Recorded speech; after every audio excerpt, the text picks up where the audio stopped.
తెలియపరుస్తా ఉన్నా.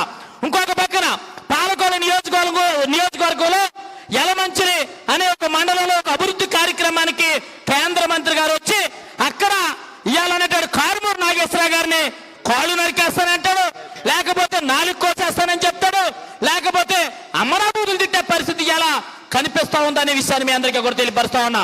ఈ పక్కన ఉన్నటువంటి బొలిశెట్టి శ్రీనివాస్ గారు కూడా ఇలా దుర్మార్గంగా మాట్లాడుతున్న పరిస్థితి మీ అందరికీ కూడా కనిపిస్తా ఉంది.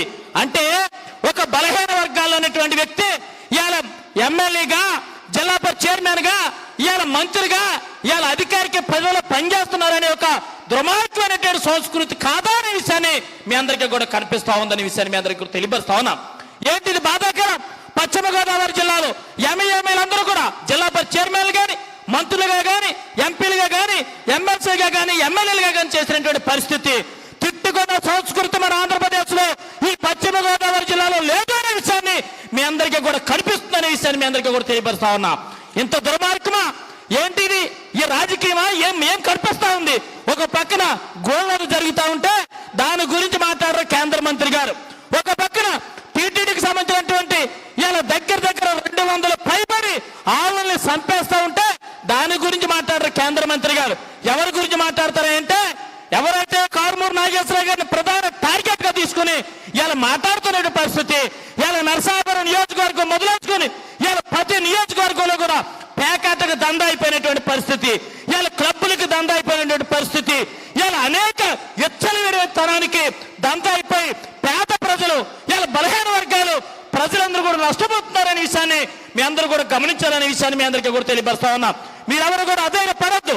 ఇలా జగన్మోహన్ రెడ్డి గారు ఒకటే చెప్తా ఉన్నారు, మీరందరికీ కూడా అండగా ఉంటారని చెప్పినటువంటి ఏకైక వ్యక్తి, ఒకే ఒక్క వ్యక్తి జగన్మోహన్ రెడ్డి గారు అనే విషయాన్ని మీ అందరికీ కూడా తెలియపరుస్తా ఉన్నాం. అందుకనే జగన్మోహన్ రెడ్డి గారు ఎలక్షన్ హామీలో చేయడం జరిగింది, నేను అబద్ధాలు చెప్పను, నేను దొంగ హామీలో ఉన్నా, నేను ఏదైతే చెప్తా ఉన్నానో అది తప్పనిసరి చేస్తానని చెప్పినటువంటి ఏకైక వ్యక్తి అన్న జగన్మోహన్ రెడ్డి గారి వెంట మీరెప్పుడు కూడా ఉండాలనే విషయాన్ని మీ అందరికీ కూడా తెలియపరుస్తా ఉన్నాం. ఏ కార్యకర్తకి ఇబ్బంది వచ్చినా, ఏ నాయకుడికి ఇబ్బంది వచ్చినా అన్న కారుమూరు నాగేశ్వరరావు గారు కానీ, జిల్లా పార్టీ అధ్యక్షులుగా ముదిరేని ప్రసాద్ రాజు గారు కానీ, వేదిక మీద ఉన్నటువంటి ప్రతి ఒక్కరు కూడా మీ ఎప్పుడు కూడా అండగా ఉంటున్నారనే విషయాన్ని మీ అందరికీ కూడా తెలియపరుస్తూ రానున్న కాలంలో కూటమి ప్రభుత్వానికి మీరు తగిన బుద్ధి చెప్పాల్సిన పరిస్థితి ఉందనే విషయాన్ని మీ అందరికీ కూడా తెలియపరుస్తూ మీరు ధైర్యంగా ఉండాలి. మీరందరూ కూడా క్రమశిక్షణ తగ్గకుండా జగన్మోహన్ రెడ్డి గారికి అండగా ఉండవలసినటువంటి బాధ్యత ఉందనే విషయాన్ని ఈ సందర్భంగా మీ అందరికీ కూడా తెలియపరుస్తూ ఈ అవకాశం ఇచ్చినటువంటి సభాధ్యక్షుల వారికి హృదయపూర్వకంగా అభినందనలు తెలియజేస్తా ఉన్నాను. జై జగన్, జై వైఎస్ఆర్.